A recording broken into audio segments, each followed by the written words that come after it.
अर्धवार्षिक परीक्षा 2023-24 साथियों, कक्षा 9वीं के लिए हिंदी का जो पेपर है वो भी यहाँ पे आ चुका है और पूरा एकदम रियल पेपर है जो आपकी परीक्षाओं में आ रहे हैं।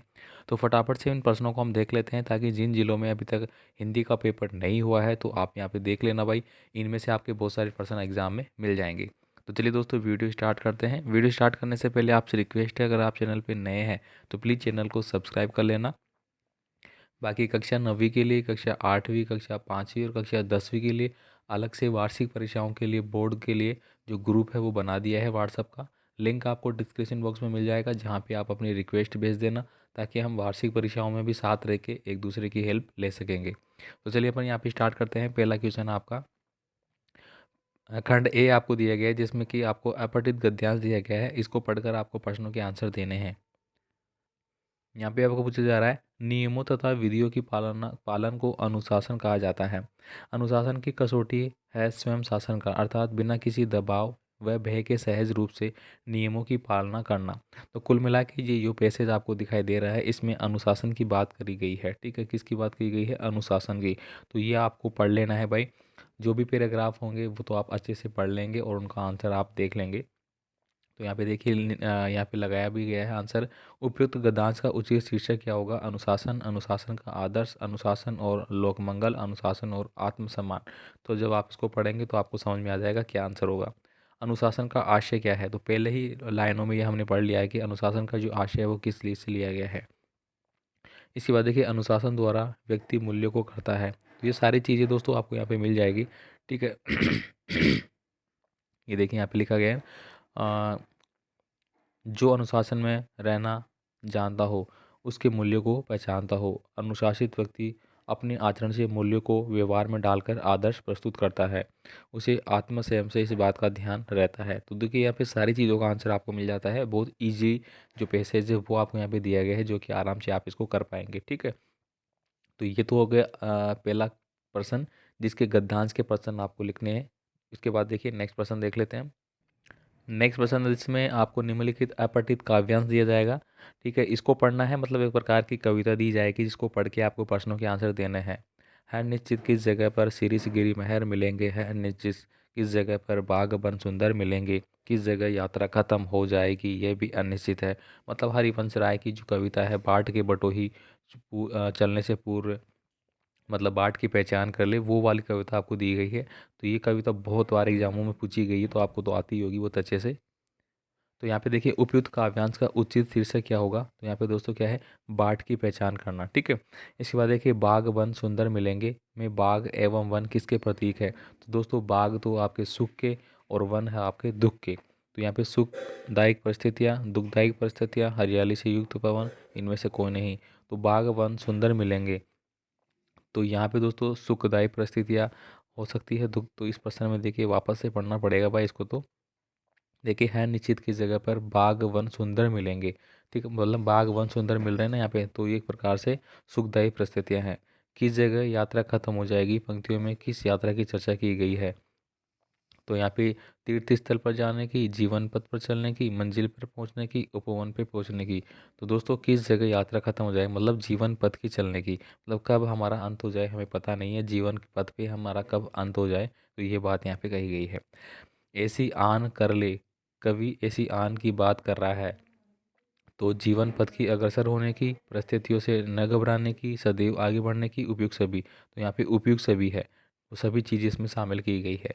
इस काव्यांश में कवि ने क्या संदेश दिया है? तो जीवन पथ की पहचान पहले करने का, जीवन पथ पर धैर्य रखने का, जीवन में कष्टों का, बाधाओं का सामना करने का, उपयुक्त सभी। तो यहाँ पे उपयुक्त सभी है भाई। सभी चीज़ें कही गई है कि जीवन पथ पर चलने से पहले आपको तैयारी कर लेनी है, जीवन पथ पर धैर्य रखते हुए चलना है, और जो भी कष्ट बाधाएं होंगी उनका सामना करते हुए चलना है, लेकिन रुकना नहीं है, निरंतर बढ़ते रहना है।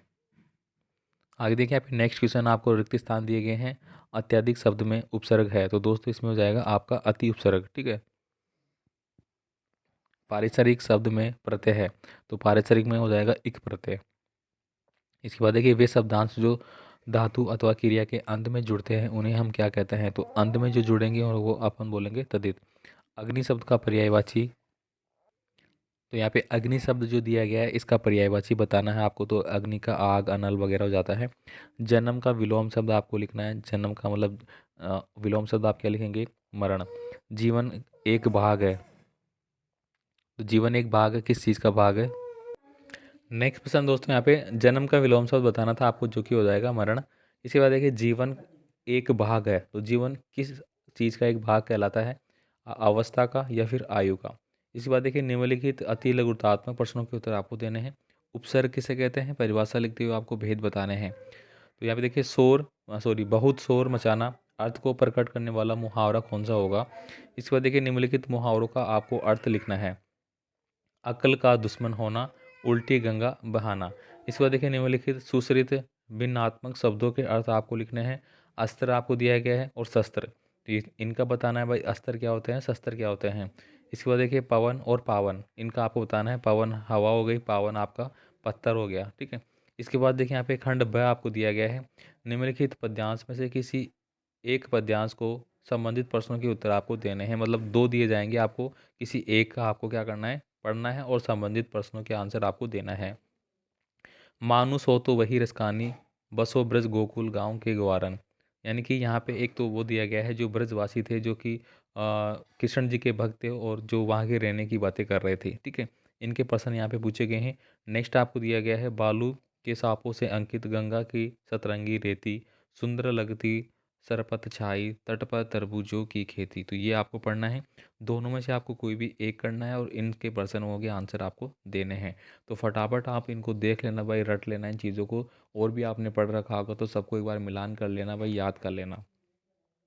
तो यहाँ पे जो सेकंड पैराग्राफ था उसके प्रश्न है वो यहाँ पे पूछे गए हैं, तो आप इनका आंसर दे देना है भाई। इसके बाद देखिए यहाँ पे अगला है 5 नंबर का क्वेश्चन। निम्नलिखित गद्यांश को आपको पढ़ना है और प्रश्नों के आंसर देना है। तिब्बत में जमीन बहुत अधिक छोटी बड़ी जमींदारों में बटी है। इन जमींदारों का बहुत ही हिस्सा मठों या विहारों के हाथ में है। अपनी अपनी जागीर के हर एक जागीरदार कुछ खेती खुद भी कराता है, जिसके लिए मजदूर बेगार में लिए जाते हैं। तो इस प्रकार से ये दिया गया स्टेटमेंट, इसको पढ़ना है और नीचे दिए गए प्रश्नों के आंसर आपको देने होंगे। नम्मे कौन थे? कंजूर से क्या अभिप्राय है? तिब्बत में जागीरदारों का अधिकतर भाग किसके पास है? तिब्बत में खेती की व्यवस्था कौन देखता है? तो ये आपने पढ़ने के बाद इसके आंसर देने हैं, जो कि आप आराम से दे पाएंगे। नेक्स्ट देखिए यहाँ पे बचपन के दिनों में उनकी एयरगन से घायल होकर गिरने वाली नीलेकंठ की वह गोरैया सारी जिंदगी उन्हें खोज के लिए नए नए रास्तों की तरफ ले जा रही है। जिंदगी की ऊंचाइयों में उनका विश्वास एक क्षण के लिए भी टिका नहीं है। तो यहाँ पे एक और आपको दिया गया है, इसको भी पढ़ना है और पूछे गए प्रश्नों के आंसर आपको देना है। देखिए यहाँ पे सलीम अली जो प्रकृति वैज्ञानिक थे उनके बारे में यहाँ पे लिया गया है। तो सलीम अली के व्यक्तित्व की क्या विशेषताएं थी?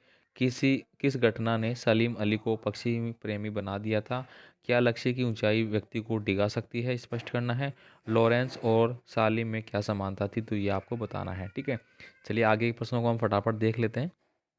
अब यहाँ पे देखिए पाठ्य पुस्तक के प्रश्न आ चुके हैं आपके। जूरी के दो बैलों का नाम क्या था?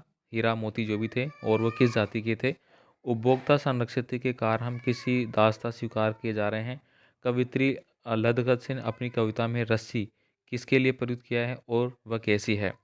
कोयल की कूक सुनकर कवि की क्या प्रतिक्रिया थी? बाढ़ पीड़ित क्षेत्र में कौन कौन सी बीमारियां फैलने की आशंकाएं रहती है? मेरे संग की औरतें शीर्षक कहानी में लेखिका ने सर्वप्रथम किसकी कहानी प्रस्तुत करी थी? इसके बाद देखिए यहाँ पे बड़े प्रश्न आ जाते हैं जिनका आपको 60 शब्दों में आंसर देना है। यहाँ पे देखिए लेकिन और जात पर सींग चलाना मना है, ये भूल जाते हो। हीरा के इस कथन के माध्यम से स्त्री के प्रति प्रेमचंद के दृष्टिकोण को आपको स्पष्ट करना है। अपनी तिब्बत यात्रा के दौरान लेखक को किन कठिनाइयों का सामना करना पड़ा? कबीर ने ईश्वर प्राप्ति के लिए किन प्रचलित विश्वासों का खंडन किया है? किस शासन की तुलना तम के प्रभाव से की गई है? बाढ़ की खबर सुनकर लोगों की किस तरह की तैयारी करने लगे थे? इसके बाद देखिए लेखिका की परदादी ने भगवान से क्या प्रार्थना मांगी थी?